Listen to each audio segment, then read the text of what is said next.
So చాలా మంది నేతలు వస్తున్నారు. మందుల సామెలు కూడా మనకు కనిపించారు. మందుల సామెలతో కూడా మనం మాట్లాడే ప్రయత్నం చేద్దాం. ఎమ్మెల్యే మందుల సామెల్ గారు అన్నారు. సామెల్ గారితో మనం మాట్లాడే ప్రయత్నం చేద్దాం. సామెల్ గారు ఎట్లా చూస్తారు? రాహుల్ గాంధీ ప్రస్తుతం నిరసనలో ధర్నాలో ఉన్నారు. ఆయన ముక్కులో నుంచి రక్తం వస్తోంది. సో ఆయన ఎక్కడ కూడా తగ్గట్లేదు. ప్రజాస్వామ్యాన్ని కూని చేస్తుంది మోడీ ప్రభుత్వం. డెమోక్రసీని కాల రాస్తా ఉన్నారు.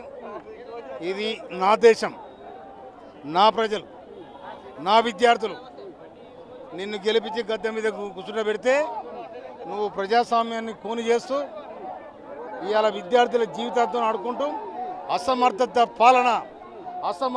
పాలన మీరు చేస్తున్న దౌర్జన్య కాండ, విద్యార్థులను మీరు చేస్తున్న అరాచకమైన వ్యవస్థ తప్పకుండా మీ పతనం స్టార్ట్ అయింది ఇప్పటి నుంచే అని కూడా ఈ ఒక్కరి మీద లాఠీ చార్జ్ జరుగుతుంది, యువకుల మీద రాళ్ల దాడి జరుగుతుంది. కానీ ఒక్క అడుగు కూడా కదలట్లేదు. యువకులను చూస్తుంటే ఏమనిపిస్తుంది? అది డెమోక్రసీ, స్వతంత్ర పోరాటం ఏ విధంగా జరిగిందో ఇవాళ మోడీ మీద కూడా యువతరం కాదు ప్రజాస్వామ్యవాదులందరూ యువతరం అందరూ కూడా ఇవాళ శంకరం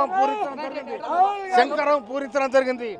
అందుకోసమనే మోడీ పతనం ఈ దెబ్బతోనే స్టార్ట్ అయింది. బంగ్లాదేశ్, శ్రీలంక, భారత్ కాబోతుందనే చర్చ జరుగుతుంది. ఏం చెప్తారు మీరు? కామెంట్. ప్రజాస్వామ్యబద్ధంగా మోడీ ప్రభుత్వం వాడు ధర్మేంద్ర ప్రధాన్ అంటాడు ఎమ్మటే వాడు రాజీనామా చేయాలని కూడా మేము హెచ్చరిస్తా ఉన్నాం. రాహుల్ గాంధీ నిజంగా యువకులు రెచ్చగొడుతున్నారా లేకపోతే మద్దతు ఇస్తున్నారనే? నిజం, రెచ్చగొట్టడం కాదు, నిజం. ఇది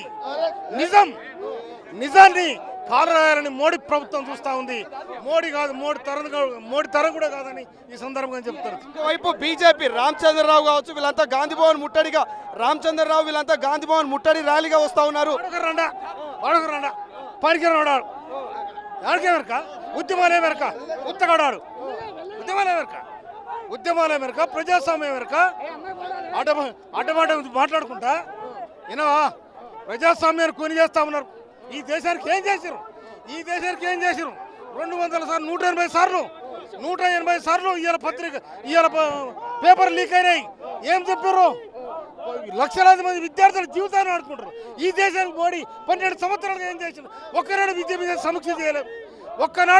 సమీక్ష చేయలేదు. ఏం చేశాడు? ఈ దేశంలో మనువాదాన్ని ఇవాళ మీరు ప్రోత్సహిస్తూ ఉన్నాడు.